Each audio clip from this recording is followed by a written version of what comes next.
Buddy. Nice to see you all today. Let me see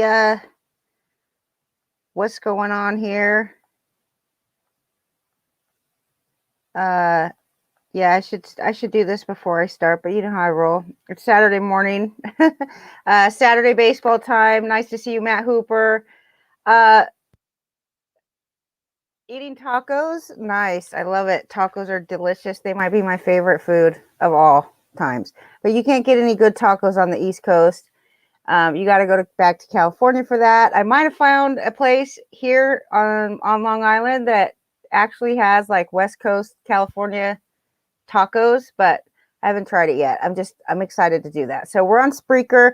We're on YouTube. We are on StreamYard, Facebook, all of these places. So I'll try to keep my eyes on the chat in Facebook. And but if you really want to get involved in the chat room and the discussion that we always have on Saturday Baseball and other shows too, you can head on over to Lenny Melnick, fantasysports.com/live. And there we talk, we chat, we do things live. And that's who you hear me talking to usually when you see me here on Saturday. So welcome to you guys, and let's just go ahead and get started. I don't know. I guess I have to start off by saying that the other day I started crying when I heard that the Angels let go of Albert Pujols. And I understand that, like, the team is probably better without him. I don't even know if they are, though. Seriously, this is what just chaps my hide the most out of all this.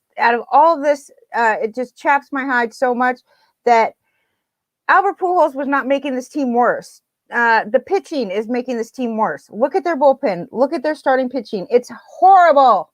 And there's just no justification for letting this guy go. He's 2 hits away from having the most hits ever by a first baseman. Ever. And the fact that they let him go 2 hits away. And, I mean, it's the last year in his contract. If they had players that were like losing playing time because of Albert Pujols, I could understand, them talking to him about, like, maybe it's time to join the coaching staff or to, I know he doesn't want to sit on the bench. So, but really, what do you have? John Jay is who you replace Albert Pujols with when you have, I understand this idea that maybe they're a better team without him, but seriously, they're not. As bad as his defense is, the fact that he's the slowest runner in all of baseball, that doesn't help his case, okay? But who's going to replace him? John Jay. I mean, maybe he's better defensively. I know he's better defensively. I know he's probably a faster runner since Albert Pujols is the slowest runner in baseball. But really, for fantasy, obviously, it's not really a win situation. And I know that most people don't roster Albert Pujols anyways, but I just feel like he deserves more respect than that. And it really made me cry. And when I saw Mike Trout, I'm going to cry right now. Like, I'm about ready to cry right now.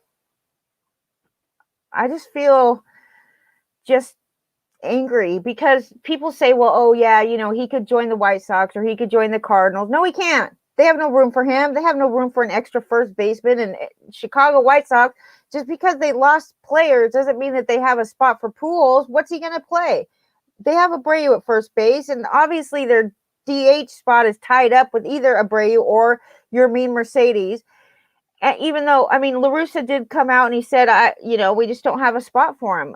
Pujols played for La Russa for quite a few years, and then they say, well, send him back to the Cardinals. The Cardinals have no place for him either. Like, and maybe I'm not even upset or offended because he wasn't that good to begin with. Like, you're either getting a home run or nothing from Pujols. He's just got, like, he doesn't walk anymore. I don't know. I just feel like he deserves to go out in a better way, in a more respectful way than what they did. Because here's the deal. They have 2 prospects in Jared Walsh obviously can go and play first base, which is what's happening now. Jared Walsh at first base, but then that leaves an outfield spot open, right field specifically. And you have Joey Adele and Brandon Marsh, who I'm a big fan of Marsh. I'm not so much of a fan of Adele because I think that he's overrated. And I mean, I don't dislike him, but he's obviously not ready for the major leagues. And Brandon Marsh on the Athletic podcast, they had the beat writer for the Angels on just like a month ago or so, and he was determined that Brandon Marsh is going to get the shot before Adele. And I agree with that. I think that Brandon Marsh is more ready than Adele.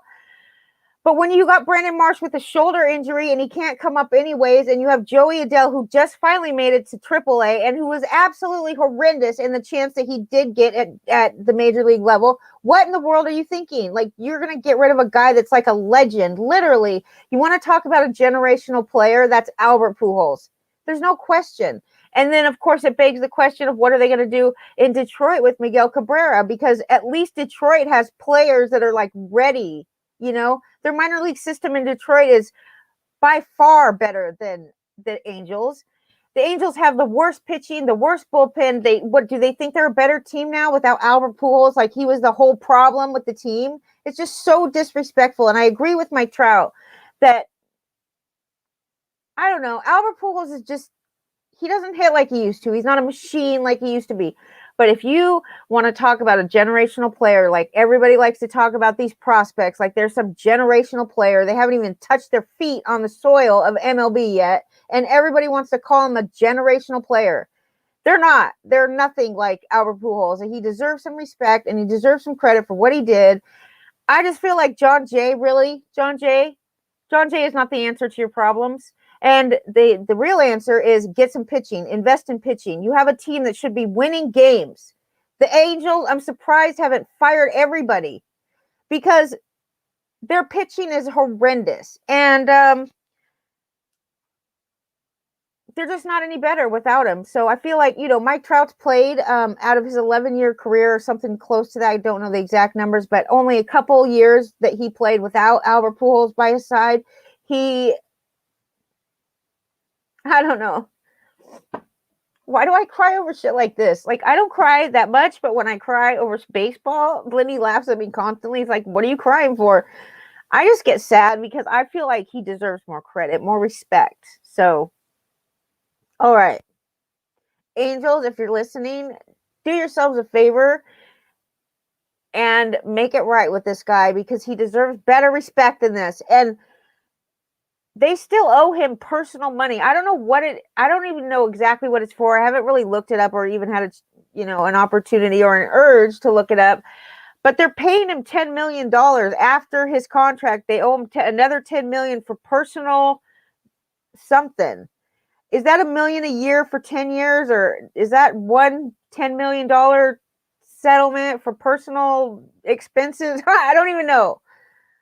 But the bottom line is they're paying him regardless of whether they send him off or not. They're still paying him. That's how it works in baseball. You can't just get out of the contract. You can't just be like, oh, you suck, I'm not going to pay you anymore, like they do in football.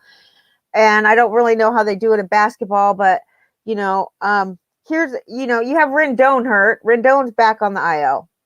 Brandon Marsh has a shoulder injury. So if John Jay is all you got, good luck with that. Okay. I'm rooting against you. I am rooting against the Los Angeles Angels with all my might. Like, I would rather see Seattle win, and I would rather see anybody but the Angels win right now because that's how I feel. That's just my personal opinion. You know what I mean? Let's talk about just the standings in baseball. The standings, okay, comparative to the historical, like the history of baseball, the standings at this point in the season is unbelievable because not only do we have the worst batting average in baseball history, but we have like all 15 teams in the National League entered Friday night, yesterday. They entered last night's games within 6 runs or 6 games of each other. They're all like competing. That's a good thing. But like, nobody has a great record. 18-12 is the best record that we had yesterday on any team.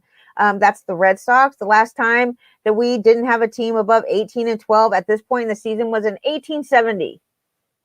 So they talk about like what's causing this, is it the ball that we changed? This time MLB was honest, at least before the season started, and said, we've changed the ball. We're trying to get more hits in play, balls in play. That's what we're hoping for. And this ball, supposedly, according to the laboratory test that they did, that it loses like a couple feet, but you have to hit it like 300, or you have to hit it over 300 feet for it to even matter.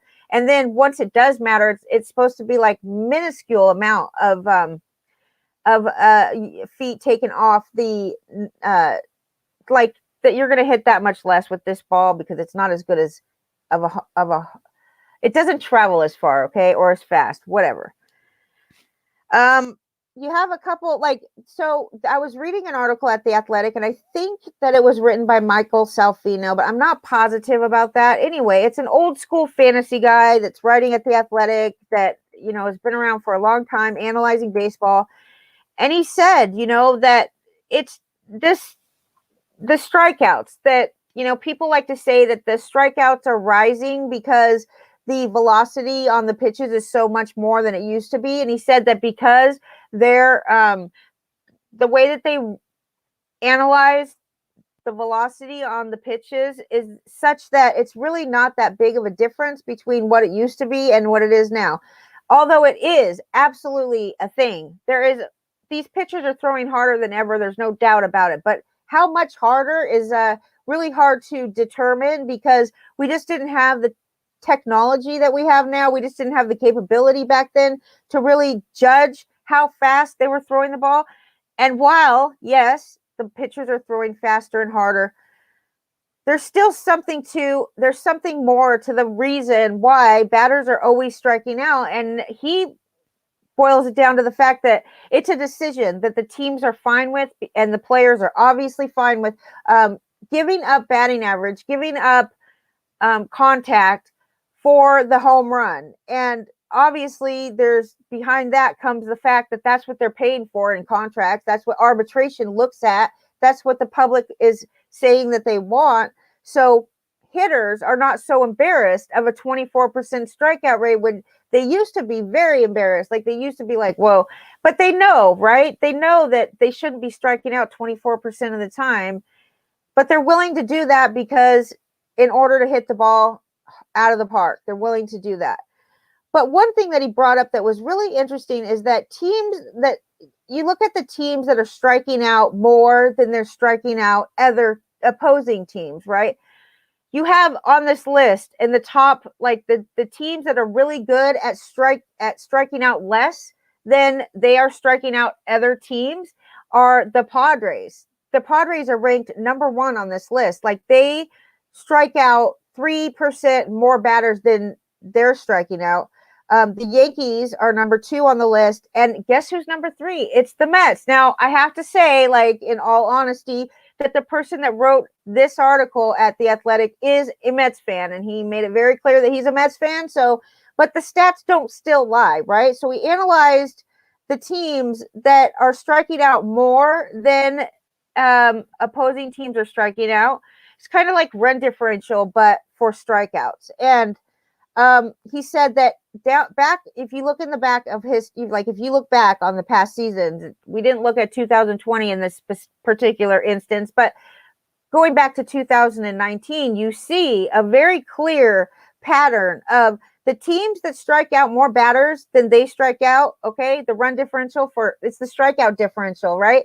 The teams that have a positive strikeout differential are the ones that advance to the playoffs. They're the ones that go further in the season. The teams, so what right now the standings are showing is that the Mets obviously are not the clear choice to win the National League East. But if you take a look at where the Mets sit as far as the number of strikeouts and the number of batters that they're striking out, they are number 3 in baseball. The Mets, he talked about the Mets errors, and the Mets errors are like obviously a problem. Their defense is obviously a problem. I mean, like JD Davis is on the IL and nobody even cares because he commits that many errors that it's probably like the phantom DL for all we know, because that's what teams do when they don't know what to do with the player. And by the way, the IL for COVID is like the perfect spot for teams to put players that are not hitting.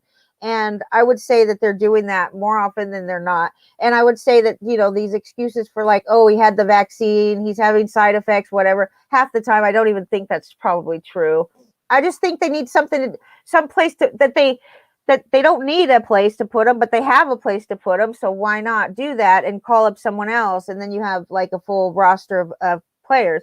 Anyways, the Mets have been done in by errors. The errors are way more likely to be random than a strikeout differential. But you have to admit, the Mets defense is absolutely unacceptable. And they knew that going into the season, but they decided really not to do much about it. They just didn't really address it too much. They addressed Lindor, who's hitting like crap. But I believe that will turn around. So don't get too crazy on Lindor. I mean, if you're going to trade him or you're going to trade for him, that would be the ideal thing to do about Lindor is trade for him. But for now, what we do know in baseball, that the quickest stat to stabilize is the strikeout rate. And so what we have right now is indicative of what it is. It is not based on more than half of it is not based on luck. It's a statistic that stabilizes very soon, like after 20 games or so. And we have that now. What we're seeing now as far as the strikeout rate of batters is likely going to just continue throughout the season because it's already stabilized. Teams that struck out batters 3 percentage points or more than they struck out in 2019, they averaged 92 wins. And teams that struck out 3 or more percentage points more than they're striking out the other team, they only average 64 wins. So when it's all said and done, in the end, his point is that the Mets have the best chance of winning the NL East, which I think they're either in last place or the Miami Marlins are in last place, but they're either 4th or 5th in the National League East. But he says because of this, he believes that the Mets have a good chance of winning the National League East, and we'll see what happens. But I thought it was worth bringing up because the other teams in the NL East, okay, their strikeout rate differential is, you have Atlanta, they rank 10th, okay? 17th is Washington, 21st is Miami, and 27th is Philadelphia. Philly I think is in the lead in the NL East right now. But that I really do agree with this somewhat, that the run differential averages out over a season. Like it averages itself out, and you can really see as we gain more and more games under our belt for the season, you can really start to see the run differential starting to play out. So if you have a team like Miami, who's actually ranked like 25th or 26th in all of MLB as far as the record is concerned, their run differential is positive 25 runs, and that says something about the Miami Marlins. And the thing is, like, so in Tout Wars, I'm having the same problem. I have you have in points leagues, we have head-to-head points. So every week, it just depends on the timing of who you're going up against. I have the worst luck. I always have the worst luck. I don't know why, but I always do. So I rank 3rd in Tout Wars in the amount of points scored for my team. And I'm way ahead of anybody else in the amount of points scored against me. I think that's going to play out as the season goes on. And I'm trying not to freak out and make crazy moves, even though I have to admit, I've already dropped Jesus Aguilar twice in this league and picked him up. Thank goodness I didn't get crazy and drop Yuli Gurriel, who has been having an excellent season and totally under the radar. So look, man, I mean, when you look at that and you say the points that I've amassed and the points that have been amassed against me, it's a big difference. And I rank 3rd in points, but I'm an 8th in the league. So for now, I do think it will even out. So do pay attention to that. If you're in a points head-to-head league and you see the number of points that you've scored is actually way higher than where you're placed in the league, you should just take that as a positive and don't freak out. Don't make too many changes, to your roster. Don't make unnecessary moves. Anyways, so he says the Mets are at least 60-40 to win the East in the NL. And he is a Mets fan, so that's that. But I feel like, we've already had how many no-hitters? How many no-hitters so far? 4 already this season, okay? It's May 7th. It was May 7th when I got these notes. 4 no-hitters. Unbelievable. The only other season in Major League Baseball history where there were 4 or more no-hitters at this time in the season, in May 7th, was 1917. They had 4 no-hitters going, and then they got hit by the Spanish flu or the French Revolution or something crazy. I don't know. But anyways, the Indians, they've been no-hit against twice, okay? So they are the 3rd team in Major League Baseball history to have get no-hit twice within the first 31 games of the season. And of course, Wade Miley did it yesterday. 17th no-hitter in Reds history. The Reds are tied with the Giants for the most no-hitters, throwing the most no-hitters in history. I think the first, so Wade Miley the Reds have had a lot of no-hitters. That's the point. He's the first starting pitcher, though, to throw a no-hitter for the Reds since 2013, and that was Homer Bailey, I believe. There's actually even more surprising in this tidbit or nuggets or whatever you want to call them. There's been 34 games so far this season, okay, that a pitcher has gone 7 or more innings and allowed no more than 2 hits.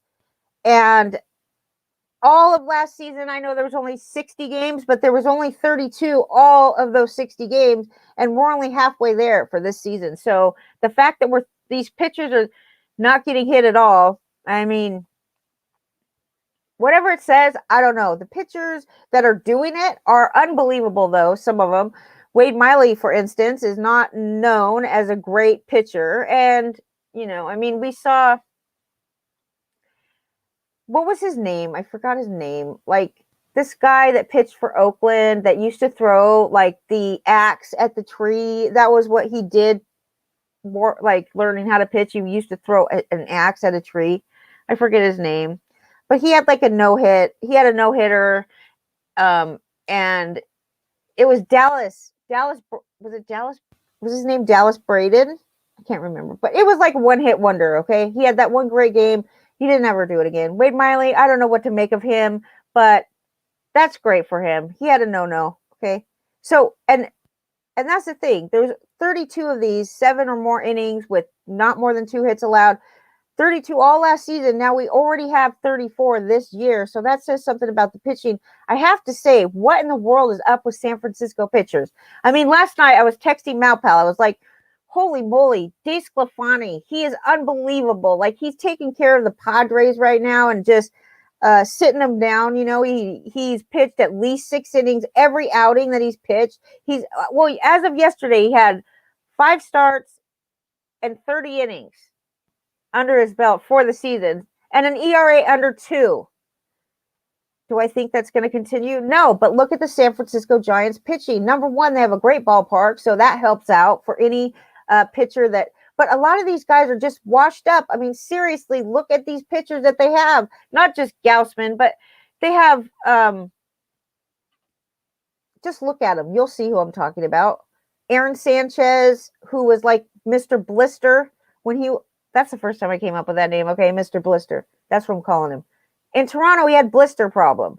He did not do very well, but we thought he was going to be good. He was okay for a second, but it was like, if you were to guess, Aaron Sanchez's career was pretty much said and done, like before he got signed by the Giants. And then you have Gausman, who was in the same boat, who we always knew was a decent pitcher, but had not ever lived up to what he's supposed to be. And then you have just look at their pitching. DeSclafani, he comes from Cincinnati, I think. So I'm not positive of that, but Cincinnati is a much worse ballpark. So you got to give him a little boost in quality, just by going to San Francisco ballpark. But bottom line, Sclafani, dude, this is much more than just the ballpark speaking. This is some kind of crazy pitching coach is taking care of business in San Francisco. By tomorrow's show, I will know the pitching coach's name in San Francisco, and I will be learning about him today because I'm fascinated. I'm fascinated at some of these pitching coaches that can really, you have to give the credit somewhere, right? For all these reclamation projects that we're seeing in San Francisco. They're like a really good team right now, and you would have never known that going into the season. I mean, you knew that Gausman was okay. He pitched good last year.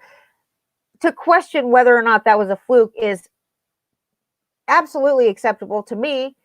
I mean, you kind of have to when you say Gausman, holy crap, what is he doing? He's excellent. Now he's excellent again. So everybody's excellent. San Francisco pitching is excellent. Their bullpen is pretty good. they're doing a really good job. If I'm not mistaken, I don't have it pulled up in front of me, but I believe that they have one of the best records in baseball, that they're leading the National League West. If you can imagine, the Dodgers are doing horrible. What's going on with the Dodgers? Okay. That's the next thing we'll talk about for a second. The Dodgers, yes, they have a ton of injuries. The Dodgers are full of injuries. They have like Bellinger's out and blah, blah, blah. Everybody's out. Dustin May now has to have surgery. David Price. I mean, when Lenny looked at me and smirked with his little smirk, like, ha ha, and he said, the Dodgers are running out of pitching. I said, hell no, the Dodgers are not running out of pitching. They have look at their starting pitchers. Their depth is so deep in their rotation that they have David Price sitting and not in the rotation. But now he's like, oh yeah, guess what? Guess who's going to get to join the rotation? Mr. Jimmy Nelson. He's so pleased about this, okay? Lenny's having a great year as far as, projections, players that he chose to put on his teams in the NL at least. And so I'll congratulations, Leonard. You not only had a birthday, but you're getting the credit that you deserve for picking out some players that you thought would be good this year. And that is true. So Jimmy Nelson, whatever. I haven't heard of him yet, but he is the next guy in line to join the rotation. Although Julio Urias has been like, I think the notes, the Nuggets said that he had gone like 18 straight starts without, I don't know. I can't recall the nugget, but anyway, the Dodgers, they have problems because the healthy guys, they're not hitting. Corey Seager is batting 200. After 23 games, he was batting 200. Max Muncy, he was batting .089. Talk about Mendoza line. This is half the Mendoza line. After 18 games, that's what he was batting. Mookie Betts was batting 237. Even Mookie Betts, after 19 games, was batting 237. Gavin Lux, 167. After 19 games, that's what he was batting. And they haven't gotten any better from this. So, I mean, now it's like 26 or 7 games. So there's been a few games since these stats that I have. But to be honest with you, the Dodgers have lost more games than they've won over that period of time, and they are not looking great. Will Smith and Austin Barnes, the combination of these two catchers, are batting less than 200. Both of them. What are you going to do? Edwin Rios, he's the worst of all of them. He is the worst of all of these guys at .078 on the season. So the Dodgers have a lot more problems than just injuries. And it stems from the fact that they're not hitting the ball. And momentum is a big deal in baseball. It really is. Okay. Moving on. You want to know who the worst teams are for strikeout percentage differential? The worst team is the Tigers, and that is not a surprise to anybody. The next I think that none of these are surprises except for the Phillies. The Phillies rank 5th worst in strikeout percentage differential. It's the Tigers, the Mariners, the Rangers, the Rockies, the Phillies, and the Cubbies. Those are the worst. Those are the teams, like at this point, you could say that the Phillies aren't going anywhere. I'm sorry. If you want to make a bet today, that would be Bright thing. I might do that if I could gamble in New York, but they don't let you do much here. So, but we can smoke weed soon. Weed is legal now here. So if you can't gamble and you can't do anything else, at least you have weed to smoke, right? At least you're going to have weed to smoke. Just playing, but not really. But okay. Moving on. 2-start pitchers. Let's get going. 2-start pitchers. Aaron Sanchez is the number 1 2-star pitcher this week. If he's available, I highly doubt he is, but he's got the best of any 2-star pitcher. And I have to say, the 2-start pitching pool for this week, right, of the potential available pitchers, okay, is not great. There's only a few. Sanchez is scheduled for 2 starts as long as Logan Webb goes back to the bullpen as he was expected, and Johnny Cueto returns tomorrow. Then Aaron Sanchez would be scheduled on Monday and Sunday or Saturday. He's a ground ball pitcher. You know, he's been very good so far. He has a 3.18 ERA and a 1.20 whip. He's got 24 strikeouts and 10 walks through 28 and a third inning. So he does not make it past the 5th inning, but that's okay. That's good enough for a win. That's all you need. And you do not want your pitcher out there too long, because it seems like when pitcher blows up, when he's fine, trucking along all the time, and then all of a sudden you get into the 6th inning or the 5th inning for some, and they just blow up. They just cannot pitch too many innings. But Aaron Sanchez, I mean, he's been excellent. 3.18 ERA. Anyways, he doesn't strike out that many batters, but he strikes out enough to like not hurt you in that category. As long as he does make 2 starts, he's pretty good. I wouldn't recommend him normally, but I don't even think he's available, to be honest with you, in most leagues. Johnny Cueto is coming back, like I mentioned. And Aaron Sanchez, he's going up against Texas at home. He's playing at home against Texas, which is one of the worst teams in baseball. And then he's going to travel to Pittsburgh, which is another pitcher-friendly ballpark and a horrible team to top it off. Pittsburgh is actually better than some other teams, though, so I won't give them too much flack, because they're actually doing okay, better than we thought that they would. Aaron Sanchez, last outing, he struck out 4 and he walked 1. He only made it through 4 innings in Colorado, so you give him a break for that.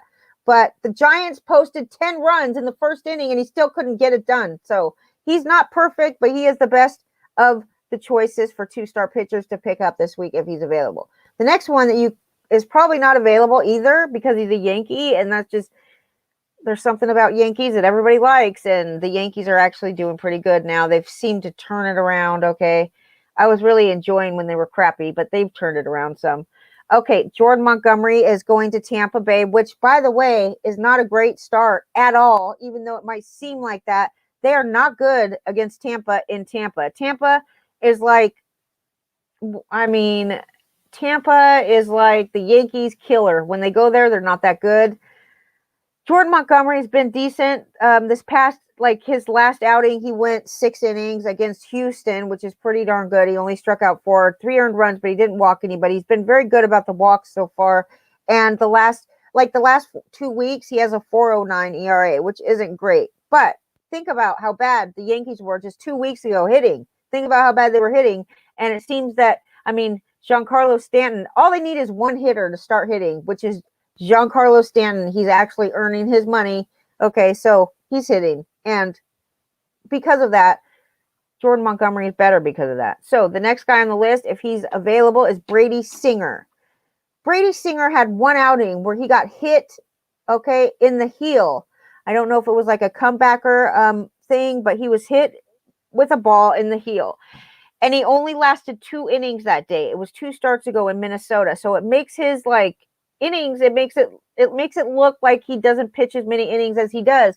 Every start, though, besides that one start in Minnesota where he got hit, 5 2/3, 7, 6, 5 innings. He is doing really good. He's a youngster, you know what I mean? He's very young.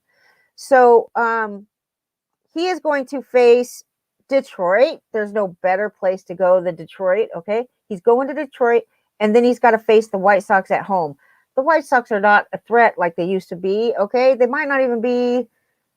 I feel bad for the White Sox, but I'm not gonna say more than that. Just that they're going to Detroit and they're staying in the they're staying in the Central, at least the American League Central. Anyway, he's been getting quality starts. I think that he's had 2 or 3 quality starts in over the last 14 days, which is 14 2/3 innings. His ERA is 3.07. And in the last 30 days, in the last month of the season, it's 25 2/3 innings, 2.10 overall. So he was better towards the first part of the season. Anyway, he's got 29 innings overall in 2021. He's gone at least 5 innings in 4 of his last 5 starts. And he went 3 1/3 in his very first outing, but we aren't going to hold that against him. He's absolutely worth picking up this week for 2 starts with the great matchups against Detroit and the White Sox. And the next guy on the list is JT Brubaker. But I have to say, the only reason I put on here JT is because he does make 2 starts, and he's been unbelievable. I don't think he's probably available. That's how good he's been. And you consider that he's a Pittsburgh Pirates pitcher, and you think, well, I think that pitching for the Pirates is like the worst thing that you could do for yourself as a pitcher, because it's like when people go to San Francisco or pitchers go to San Diego, they're better pitcher because of that, because of the ballpark. It's not the ballpark that wrecks these pitchers. It's just pitching for a team that gets no run support. Just every time somebody leaves Pittsburgh, i.e. Tyler Glasnow, Garrett Cole, Jameson Taillon, like the list goes pretty much on and on. If you leave Pittsburgh, you're better. And this guy's been doing great in Pittsburgh. JT Brubaker deserves some love, even though it seems like, okay, so let's look at his last overall on the season. He is a 2.78 ERA. That's pretty good for pitching in Pittsburgh. Over the last 2 weeks, though, he's upped it to 4.50. 4.50 ERA. He does strike out batters. He does get deep into games. I mean, he has gone at least 5 innings, 5 out of the last 5. All 5. He goes at least 5 innings. He is absolutely, if you're in a points league, that stuff adds up so quickly. He doesn't walk hardly anybody. He did walk 3 batters against San Diego, his last outing, which was only like a couple days ago. But he went to San Diego. The Pittsburgh Pirates went to San Diego. And of course, the Padres, they do not strike out very much. He walked 3 of them, but he struck out 7 of them. Okay. And before that, the 3 outings before that, he walked nobody. Combined, nobody. 3 outings, no walks. And then let me tell you what, in the last 4 outings before he went to San Diego, he walked 1 batter in 4 outings total. That would be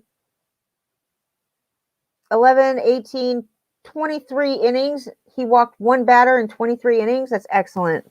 That's excellent. If he's available, you need to swoop in on him and do not let go of him. I'm sure he's not available, though. Like, he's pitching at home.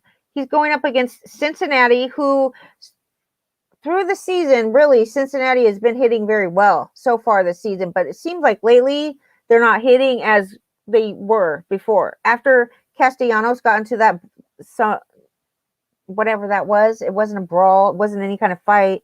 Actually, the bench is cleared. But whatever, after Castellanos got hit with a pitch and ended up scoring that day on a wild pitch, the Cincinnati Reds just turned it on, and they were hitting like mad. They were hitting. Happy hour, okay? Don't forget to come to happy hour. It's on Wednesday nights at 7 o'clock. And Thursday nights at 8 o'clock at the website. Hi, Malpal. Albert Pujols isn't going to get a job. I just don't think. I don't know if he is, but I think that I'm very annoyed at the Angels. I am so annoyed at them. It really makes me cry what happened to him. You guys know I'm a big fan of him. What are they going to do to Miggy now? What are they going to? It just makes me feel like it's the first thing that comes to mind when you think about Albert Pujols and his really long contract. The fact that the Angels owe him money still after his contract is over tells me that they should have put him in a management position, or at least had enough respect for him to offer him something. You know what? Alex Rodriguez got a better job when they fired him than Albert Pujols did. They just basically said, see you later. You don't want to sit on the bench? See you later. Even though we have nobody to fill in your spot. Because they don't. And Pujols was having a decent year for fantasy people. He was having a decent year, and I know his defense is horrible. He's the slowest runner. He's not that great overall as an asset. But he's a clubhouse guy. You can thank Albert Pujols for a lot of what Mike Trout is. Even Trout said he broke down when Albert Pujols got fired. He broke down. It pisses me off so bad that they treated him like that. He deserves better. And I hope that the Angels, I think that every single one of their managers should be fired after this year, because they have a team where they're wasting Mike Trout's career away. They're wasting his career without getting any pitching to back it up. They have Anthony Rendon constantly hurt, but he's a good player too. They're paying him a lot of money. Ohtani's been injured Ohtani's great, right? Ohtani is excellent this year, and I'm very pleased about it. But I'm not rooting for the Angels. I don't like them. It's a personal vendetta that I have. And it goes nothing beyond the fact that what they did to Pujols is wrong. And they haven't won anything. They're just wasting away Mike Trout's career losing because they can't bother to get any pitching on that team. When they had plenty of opportunities this offseason to get real pitchers, and they choose to get junk, really. I'm sorry. I'm just harsh, but I just am very angry about what they did to Pujols. Okay, so I'm going to move on. Madison Bumgarner is another 2-star pitcher. He's going up against, at home, in Arizona now, by the way. That's his home. Pablo Lopez, and then he goes up against Eric Fetty. Eric Fetty's the worst. I just dropped him in Tout Worth because he was having a decent season, right? But he was iffy. He was like on the verge, but I liked his matchups this week, and I thought I'll just put him in. Eric Fetty, I grabbed him off the waiver, and he let me down big time, so now he's back on the waiver. And Pablo Lopez, though, is excellent. I definitely wish that Madison Bumgarner was facing him in Miami, and it looks like he's facing him at home. He's actually pitched against Miami already once. He did go to Miami and pitch, and that was just a couple days ago. He pitched 6 innings, but Madison Bumgarner has absolutely stepped it up this last few starts. He's pitched at least 5 innings, 4 out of his last 4, and he hasn't really, like, his ERA in the last 2 weeks is 1.001. That's his ERA. And then in the last 30 days, his ERA is less than 3. Overall in the season, though, he's got almost a 5 ERA because he had some real clunkers to start the season where he was giving up like 7-8 hits every time he went out there. But lately, it really seems like he has turned it on, and we know that he's capable of pitching well. I mean, look at what he's done in his career. Although, I feel like people just forget the fact that they expect him to be this guy. Even with his age, you take off a little, but he's still going to be a good pitcher. No, San Francisco is a great place to pitch.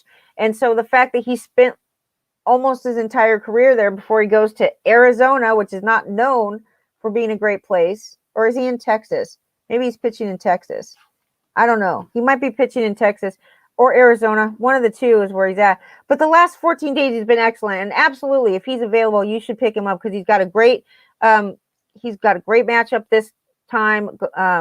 Bottom line, he's got momentum right now. That's that. So he also faced Washington one time this season, and he did well against them too. 5 innings, 5 strikeouts, only 1 walk, and 1 earned run. So there's that. He's faced both of these teams, and he's done well against both of them already. Martin Perez is available in Tout Wars. Like, I wouldn't even put him on my list because him and Eovaldi both have 2 starts coming up this week. Boston is a surprise, and that's an understatement. I mean, they're the number 1 team in the league right now. They have the best record in baseball as we speak, and that's just not sustainable. It's not. As much as we like Boston, I have a Boston hat on today, so I'm absolutely rooting for Boston. But Martin Perez, he's going, okay, so him and Eovaldi both have 2 starts this week. That's what they're scheduled for at least. Martin Perez gets to go to Baltimore, which is a hitter's park, but he's going to be fine against Baltimore because Baltimore can't really hit that well. Their park is a hitter's park, though, I will say. And then he also stays home and pitches against the Angels. Dylan Bundy.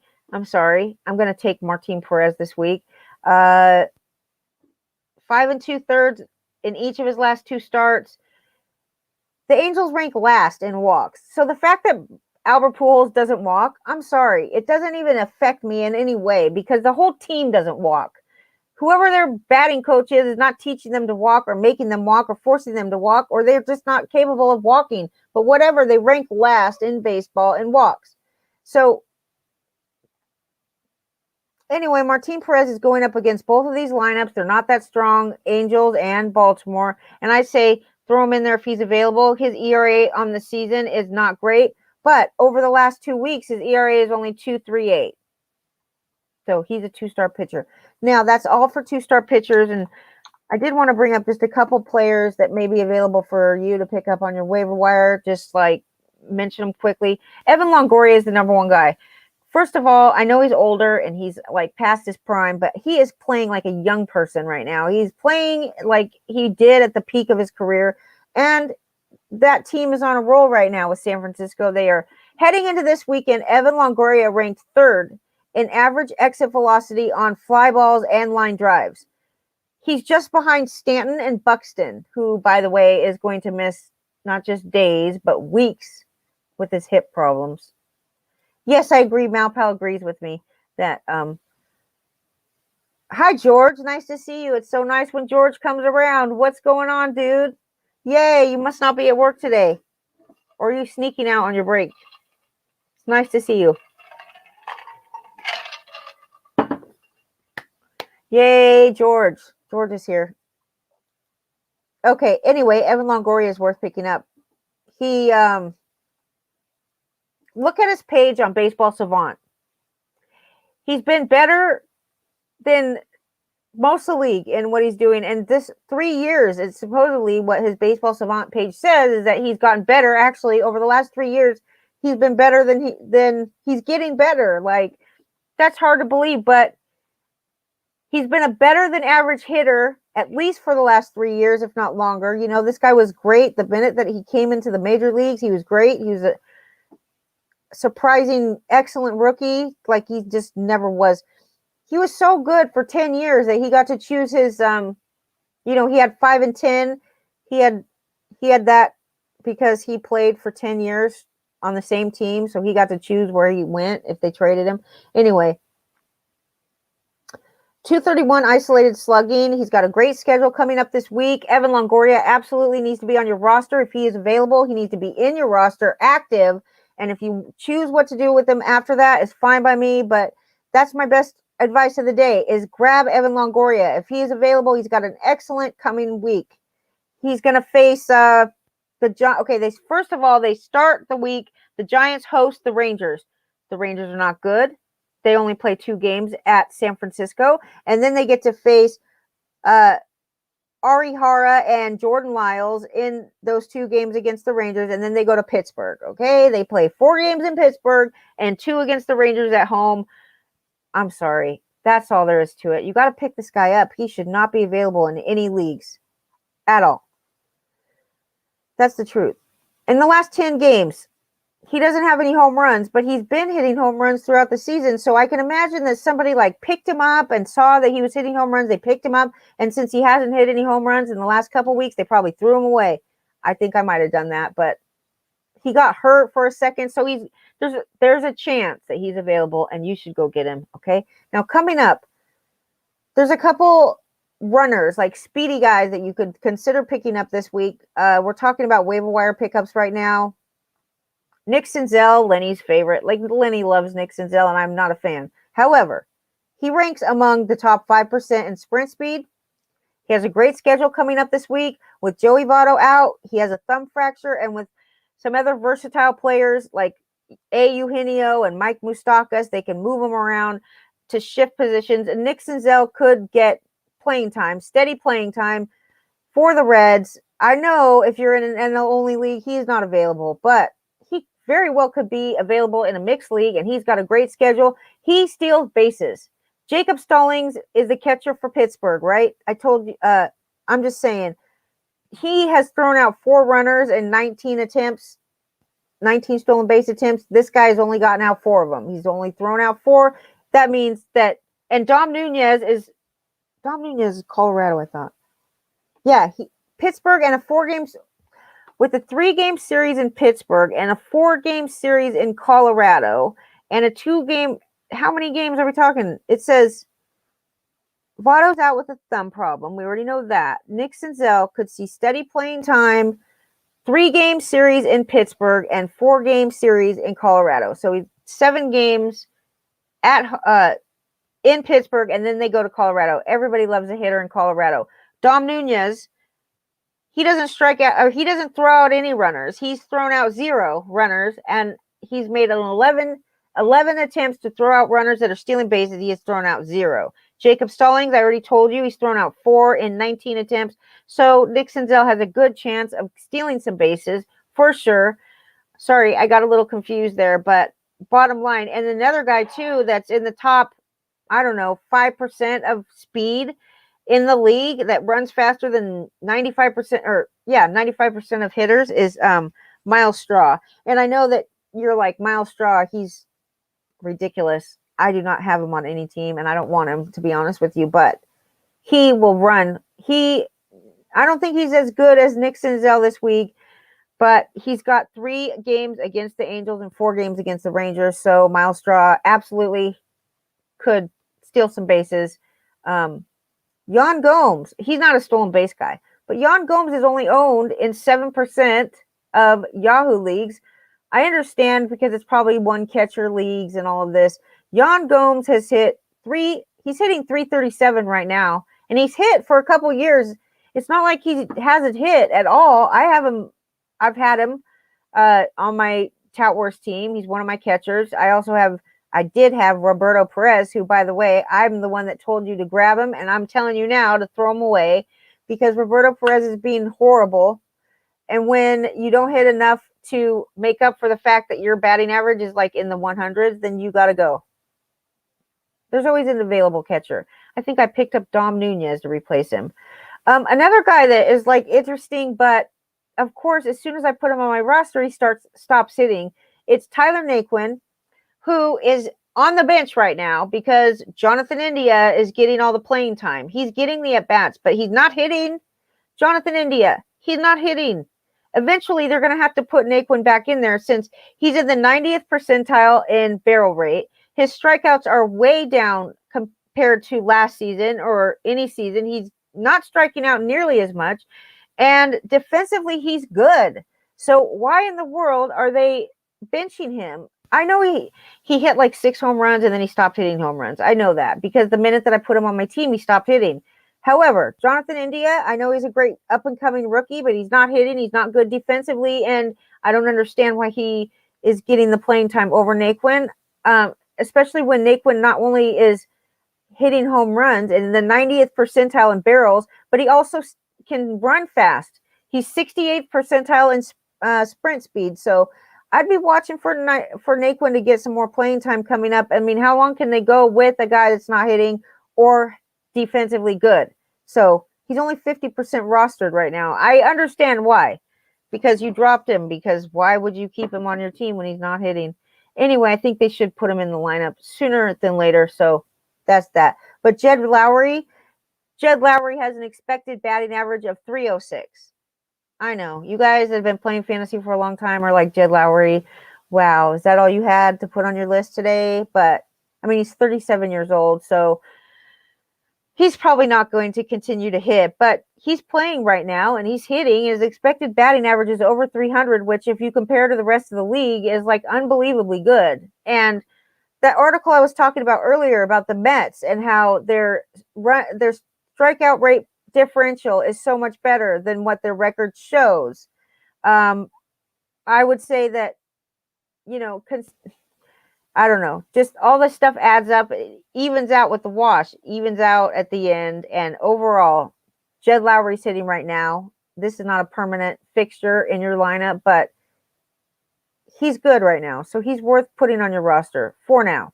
Tyler O'Neill is another guy that's super fast, great defensively. He's never going to be fabulous at getting like home runs or stealing bases, but he does run fast. And he is a good defensive guy, so he'll stay in the lineup. His strikeout to walk ratio is terrible. He's got 24 strikeouts and only 2 walks. But his batting average is 296. Imagine this. So if you are in a league that is a points league and an on-base percentage league, or if you don't get punished for strikeouts, so you have to fit these players into your specific league. Let's talk about some injuries. Let's do it. And then we'll do some nuggets and then we'll be done. And I'm at 1 hour now, but I love it. I'm so happy that George is here. George. Okay, so Matt Hooper, he says he picked up Tom Murphy, and dropped Wilson Ramos on the IL. So, and then Malpal claimed Nunez last week for Molina. What? Molina? Wow. I'm still live. Can you hear me? I hope you can. I think you can because you've been talking to me since you said that. All right. So nice. Okay, Yelich. Let's talk about Yelich. What the world? I'm sorry, you guys, about Yelich, but I told you so. I told you a lot of crappy advice too already this season, so I'm not going to try to take credit for where credit's not due. I mean, I've said some pretty bad advice so far. But with Yelich, I did get that one right. And I think I was the only one telling people do not draft Yelich. I didn't know what was wrong with him, but I'm telling you.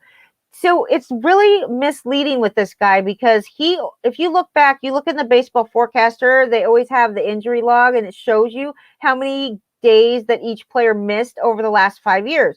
So you could see like what year it was and how many days they missed on the injured in a season for each of the last 5 seasons. And the only thing that shows up for Yelich when he missed time was back in 2018. He had missed like 18 days or something with an oblique strain. Hold on. But come to find out, he literally there's 6 different instances of back issues over the past 4 seasons.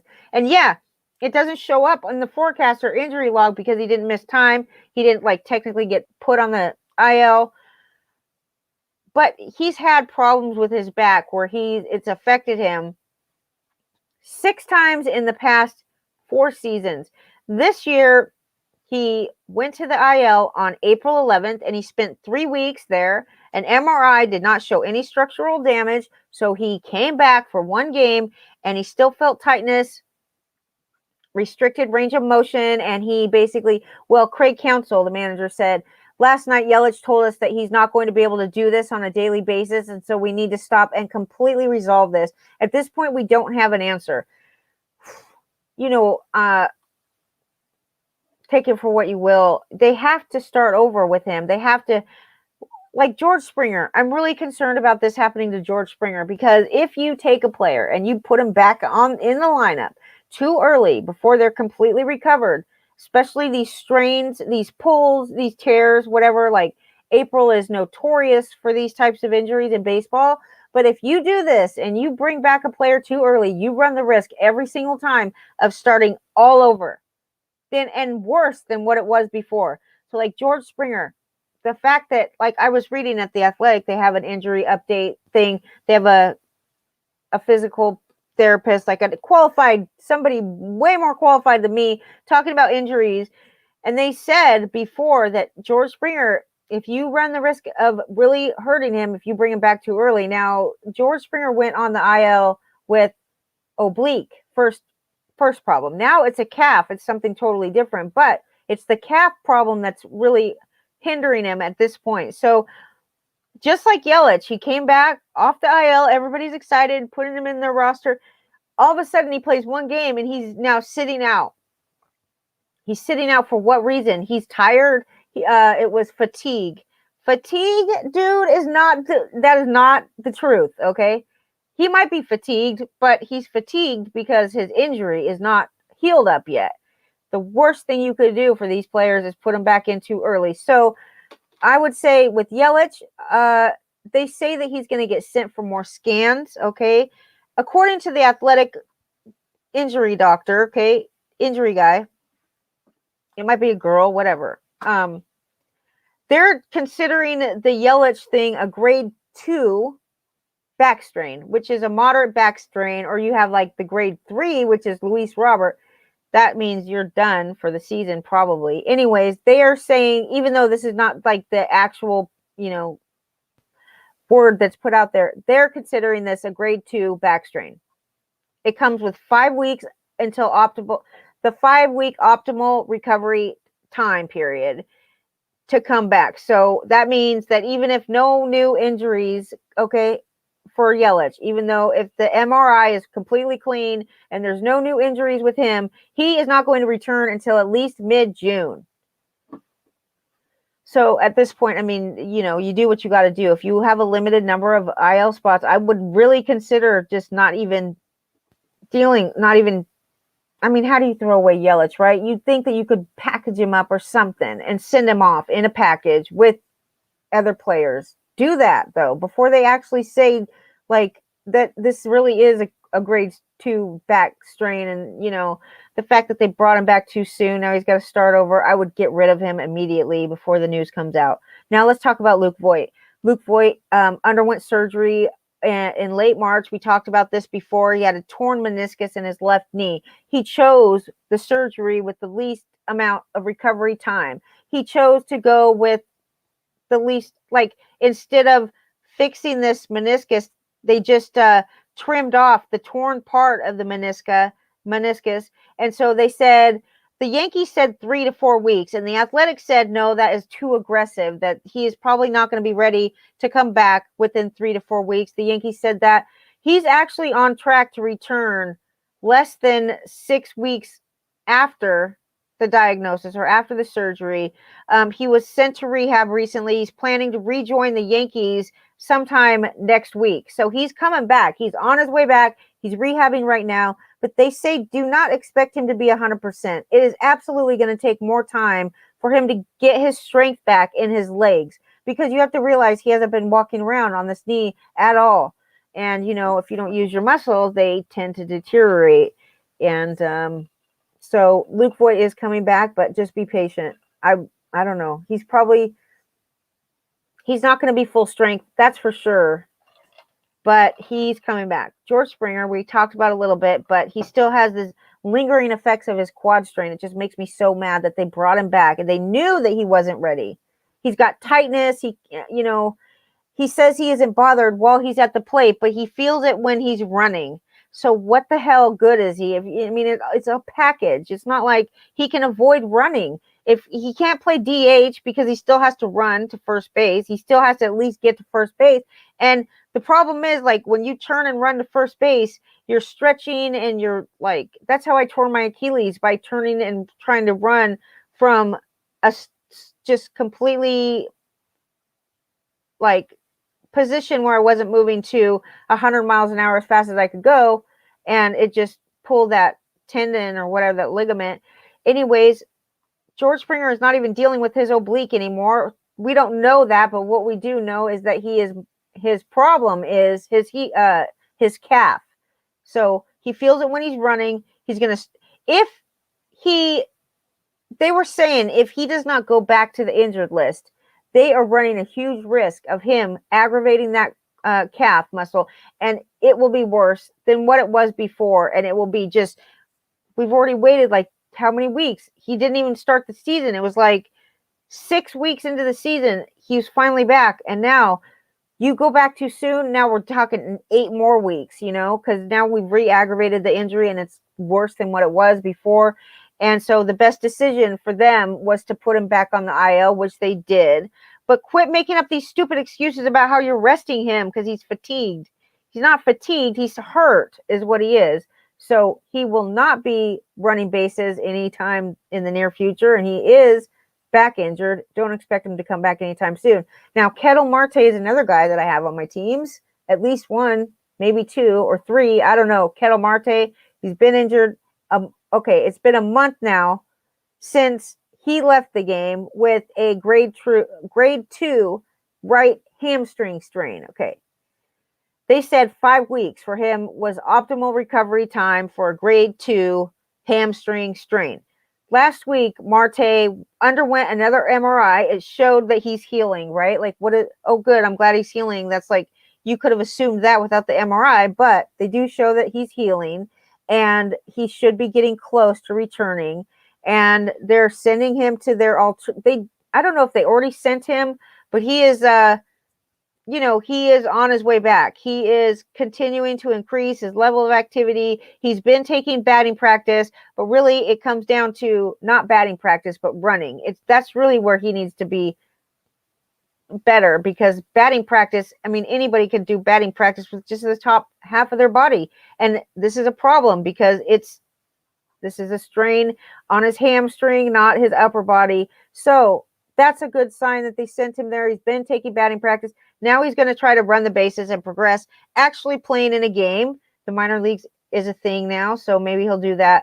But the riskiest part about returning from a hamstring strain is the same as everybody else's riskiness, is accelerating and sprinting and just overdoing it, and then you're back to square one. So within the next 2 weeks, they say that this Kettle Marte is likely to return within the next couple weeks, and he should be fully ready. He should be actually able to, turn and twist and do what he needs to do. But I am missing him big time. I miss him big time on my teams, especially, with all the other injuries. And you always feel like every year we talk about the number of injuries, and every year we're always feeling like there's so many more injuries than there were last year. And this year there actually are more injuries, but it's not typically like that. Even though it feels like that every year, it is not normally the case. And right now it is the case. We're seeing at least 11% more injuries than we've seen in past seasons. And so April is notorious for these muscles, these quad strains, muscle strains, like hammy problem, groin problem, like stretches and that kind of thing. But that's only because I just think that they're not like fully, I don't know, it's April. I hope that May is better. We're already on the 8th of May. So I think that, but we're still seeing a ton of injuries. And I think that this idea of resting players or like bringing them back from the IL and only letting it, like pitchers, for instance, Dinelson Lamet, you really have to consider what you want to do with a guy like Dinelson Lamet, because, not only do you know what he's capable of if he pitches 5 innings, he's absolutely capable of a win every time. He's absolutely capable of striking out a lot of batters, and he's a good pitcher. But when the manager puts him in for 2 innings, that does nothing for your fantasy. When you are benching another guy that could potentially, like a Steven Matz or somebody that could go 6 innings, your pitch, are you going to bench him for Dinelson Lamet, who may or may not pitch more than 3 innings? We just don't know. It's really hard to maneuver your roster right now when there's absolutely no way to know how many innings Lamet is going to pitch his next outing. What I do know is that both him and Weathers, they pitched like 2 innings, 3 innings, and that the manager said that they are slowly working him back. So, but every single outing is like, we just have to wait and see. Basically, we're gonna do whatever their performance or like their wherever they are in recovery, whatever that calls for, that's what we're going to do. So like every time they go out and pitch, every time they do like a simulated game or anything, it's always, we have to wait and see how they reacted to that specific outing. And with Lamet, it's just really, I only paid $6 for him, but you know what you have with him. You know that he is potentially a great starting pitcher. So literally I benched another pitcher for him this week, even though I know that he's most likely not going to qualify for a win. He's definitely not going to pitch more than 5 innings. If he even comes close to 5 innings, I will be surprised. But I still feel like the amount that you get from him when he is pitching is still probably better than what you're going to get from a mediocre guy who goes 6 innings. I don't know. I could totally be wrong. That's just, you have to make a move and stick with it. But these players that are being brought back and then they're saying, oh, we're going to bench him for he needs rest, or we're not going to put him out there every day because we're going to go slowly. No, these guys should be recovered by the time they get off the IL, and I want them healthy. Like, what are you doing? Well, I mean, things are different than they ever have been, so I'm trying to like do the same thing, just adjust as needed. So don't give up, Matt Hooper. Don't give up. Okay, I'm talking to you. I do not like when you say you're going to give up. It's way too early to be giving up. And, the bottom line is you keep coming to the shows, and I love it. And that shows that you're not giving up, because that, or you love baseball and you just like to, chat with people that love baseball, because that's what we do at LennyMilnickFantasySports.com/live chat room. You can come around. Would I take Molina over Murphy?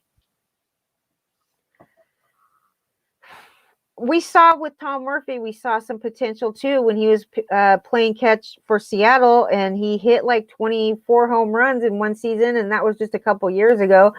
I don't think Yadi or Molina is going to come even close to that, even though he's having a great season so far. I mean, you have to realize he's like at the end of his career, and he's great behind the plate, but as a fantasy guy, he's never been extremely powerful or speedy, but he's been very good. I'm not trying to knock Yachty for any reason, because he, as far as I'm concerned, he fits in with the Pujols, the Miggies, like that kind of player, the big poppies, like that's where he fits in. But as far as, oh my goodness, you're going to win this week, okay? See, this is what happens when you just keep on trucking and keep trying, keep picking up players, keep just, I think your problem mostly is that you do not allow anybody to ever have a bad game, and then you replace them, which is a big mistake that people make all the time, including myself, where we just have no patience, and then you're always behind. You're always like behind that great outing, or you're always, if you drop a pitcher because he had a bad outing, then you see him do that again next week. That's exactly what's going to happen when you pick up last week's star pitcher. Like, I'm going to drop this guy for this guy because he had a great outing. Well, you're always one then start behind the good pitching outing. And I just think, of course, you definitely have to rotate some of these spots around and be willing to just designate a couple spots on your roster for players that you could drop and you don't feel too bad about dropping and picking up, because you will. This is how you catch lightning in a bottle, because always being active on the waiver wire is where, you get very lucky, and then you happen to grab a guy that's like just going to continue to do well throughout the season that really will win leagues. But dropping guys for having bad outings sometimes is not a good idea. Although I did tell Matt Hooper to grab Lamet, and it was bad. So I'm glad you're going to win this week, and that will give you confidence to keep on going, keep on trying. And it's 2:43 Eastern time. I will see you guys tomorrow on The Lady and the Legend at 7 a.m., 7 to 10 on Sirius Radio, XM, Sirius 210, XM 87.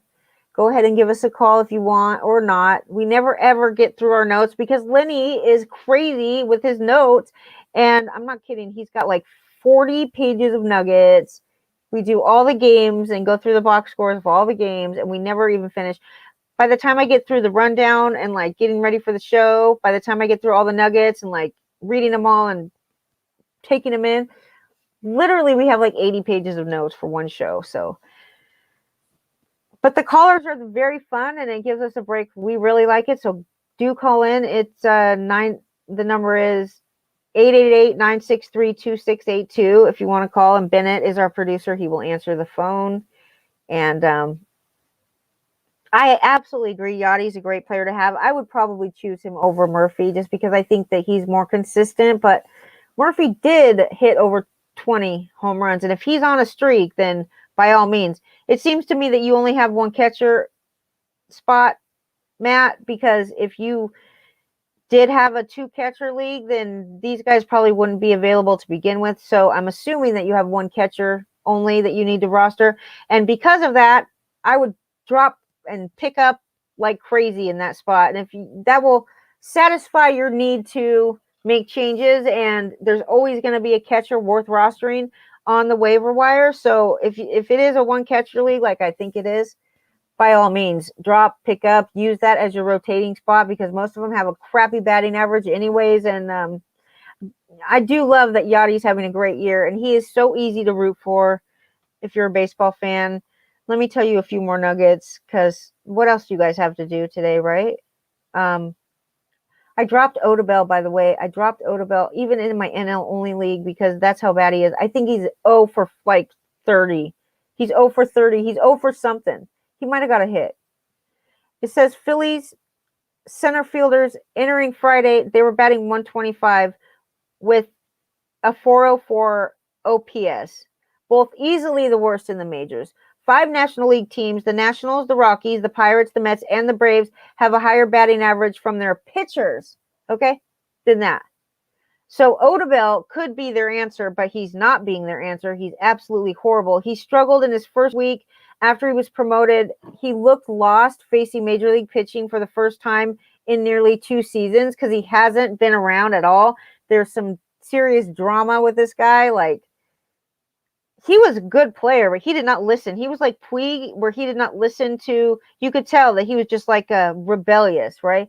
Puig was the same way. So Odubel, I mean, there's a time that I will never forget with Odubel Herrera. His third base coach was like, stop. He was like yelling at him with his hand out. He was like, stop. And Odubel did not listen to any of it. He did not look at you didn't have to hear the third base coach to know what he was saying to Odubel. And Odubel literally just kept running around the third base coach on the outside, came back, and then got out at home trying to make it more than it was. So he is very fun to watch, but he is absolutely a pain in the ass for managers. I'm assuming that the coaches are just like, plus he got in trouble with the loss. So the Phillies almost, I think that they actually, I don't know what they did. They owe him a bunch of money. They didn't want him on their team. He didn't even play in the major leagues, even though he was like major league player caliber. He just wasn't, they didn't want him. So now they do have him on there, right? They liked his at-bats earlier this week against Milwaukee. He was making hard contact, at least after working with the hitting coach, Joe Dillon. So Joe Dillon has a lot on his table trying to take care of Odubel. But we do know that he can steal bases. He can hit home runs when he's playing well. The Phillies just, I'm not surprised one bit that their batting average for that position is the worst than pitchers are hitting. But the Mets, the Mets. Let's talk about the Mets. They have their 5 best relievers, okay? Their 5 best relief pitchers are Edwin Diaz, Trevor May, Miguel Castro, Aaron Loup, and Yuris Familia. They have a combined 1.97 ERA, and Trevor May has not allowed an earned run since the season opening day, while Loup hasn't allowed 1 earned run. He's only pitched for 6 2/3, but the bullpen for the Mets finished dead last in 2020. They were middle of the pack in batting average against at 234, and through 26 games this season, opponents have hit 236 against the Mets relievers, which I have to say is not something to brag about. When the overall batting average in baseball is 232, they're actually hitting better against the Mets relievers than the normal. But I will say they're only walking 7.9% of hitters that they face. That's ranks 3rd in all of baseball. And by the way, once again, I will tell you and reiterate that the Mets batters do not strike out nearly as much as they're striking out the opposing teams. So they're striking out still 25%. No, the Mets relievers are striking out 25% of the batters that they face. That's good for 11th in baseball. So, okay. Now we have to wonder what the Yankees. So let's talk about the Yankees for a second. With the Yankees, Giancarlo Stanton now hitting, right? There's always somebody that has to be the villain over there for the Yankees, right? What's wrong with Aaron Judge, you say? What's wrong with him? Because he is now in the midst of a 1-for-20 slump. He struck out 12 times in that 20 at-bats.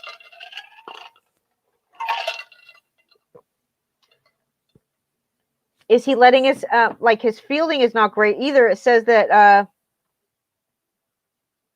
it says that he couldn't even backhand a single in the 8th inning. So no one thinks that this is a concern yet, but only Judge and his 7 home runs know for sure. So this guy's hit 7 home runs. And because Giancarlo Stanton is hitting now and he's slumping, which you would think Yankees fans would actually be thankful for, because at least when one is slumping, the other one is hitting. Because nobody was hitting 2 weeks ago. Nobody. Now they're picking on Aaron Judge. Let me tell you something. I was looking at the statistic. In RotoWire, they have playing time changes, which shows over the last 3 games versus the 3 games before that, whose playing time is going up and whose playing time is going down. And usually there's a relatively reasonable explanation as to why, like the IL or somebody came back or somebody got promoted or demoted or whatever. But they also have the biggest change in walk and strikeout rate for players compared to last year, right? So I'm looking at I sort it so that I could see the strikeout percentage, who has bettered, which means decreased their strikeout percentage. What hitters have improved their strikeout percentage the most over the season so far, because strikeout rate absolutely stabilizes before any other metric. So that's what we have right now, the strikeout and the walk rate. So I'm looking in there and I see DJ LeMahieu, DJ LeMahieu has been a huge disappointment for anybody that has drafted him, because you had to get him in literally the second round. You had to draft DJ LeMahieu, and I have him on one team, and I'm like, holy crap. Even when the race of the Yankees are hitting, this guy is horrible. He's striking out so much.